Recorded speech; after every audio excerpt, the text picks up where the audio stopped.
Moving on now, let's look at page 8, and this is to do with the NYS, and state plans to seize assets. The key word here is plans. Whether it's going to be done or not remains to be seen, but assets of suspects linked to NYS scam. Carol, do you feel like maybe there's something happening? We recently had the former town clerk of Nairobi jailed for 3 years. We've always been saying that, you know, we never have big names jailed. They've gone into jail for 3 years. With this particular NYS scam, we've had a few senior officers asked to, you know, pave way for investigations. Now we have assets, hopefully, being seized if they're found guilty. Do you think there's suddenly something happening when it comes to corruption in this country? You know, Gitonga, experience is the same teacher. Experience is the best teacher. And this is the same story, different season. We had this in the former government. In the last 5 years, in the last former government, NYS was a cash cow. This is National Youth Service. Can I ask you, even just the most basic, do the NYS have a database of every young person in this nation to show their skill, their capability, their profession?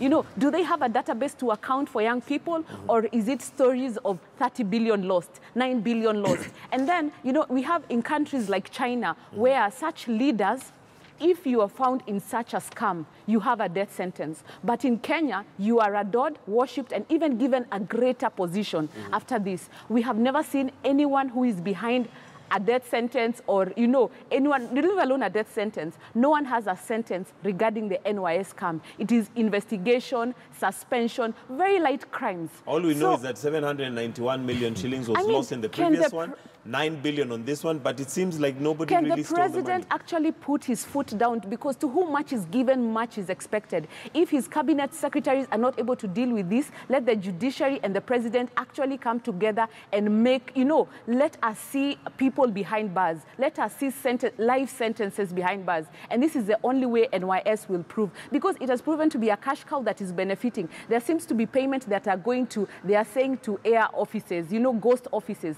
But these ghost offices, they are owned by wealthy leaders, and we know them. So why aren't we bringing them to, you know, to the top of the table? Why aren't we calling a spade a spade? These leaders have committed a crime. Can they be sentenced by the judiciary? Is it that in this country, if you're a wealthy criminal, or if you're a powerful criminal, you're above the law, you're above the judiciary of this nation? We have to teach young people that, do you know, in the next government, when young people take up this CS position and they take up this permanent secretary position, what did the predecessors do? They took 9 billions. They formed ghost companies. They took the money. So this is the president's, this is what you're showing young people. So you have only mentored the new government how to do it because the previous government did it. Why not them? Because this is a new ministry.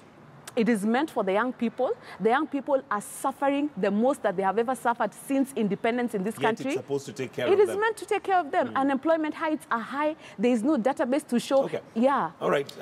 Dr. Kamau. I'm a little bit. And I feel my sister. You feel her. She definitely is talking about this very passionately. I'm a little bit hopeful. Based on what I have seen, because what we have seen previously, I remember during the show on Friday, I think it was the week, you know, reviewing the week, we said that the president had to take action to show actually, because when you look at the, you know, corruption stories that are coming up, now there's another one around NCPB, the Cereals and Produce Board.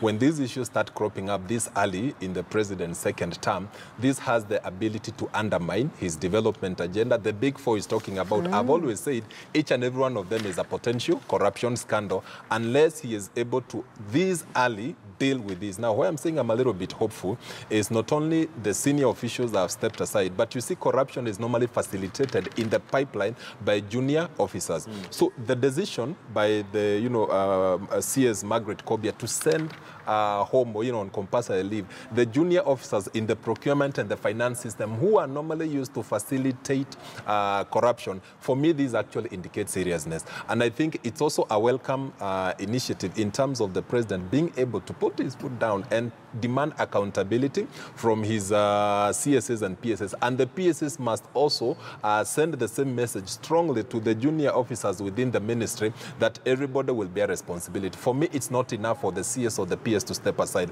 but we must also go for the people in the pipeline, because what you have done in the past is we get the leaders to step aside, new leaders come in, that is new CSs, new PSs, but they find the same system intact that facilitates that particular corruption, and then it becomes an ongoing cycle. All the same, I would like to say that these corruption issues, now last night when I saw again NCPB, there are issues coming out, and some up close to about 1.9 billion may have been lost. It actually discouraged me in terms of, are we going to have this corruption narrative? Are we doomed? Are we cast to keep talking about corruption every day? Yeah, it discouraged me.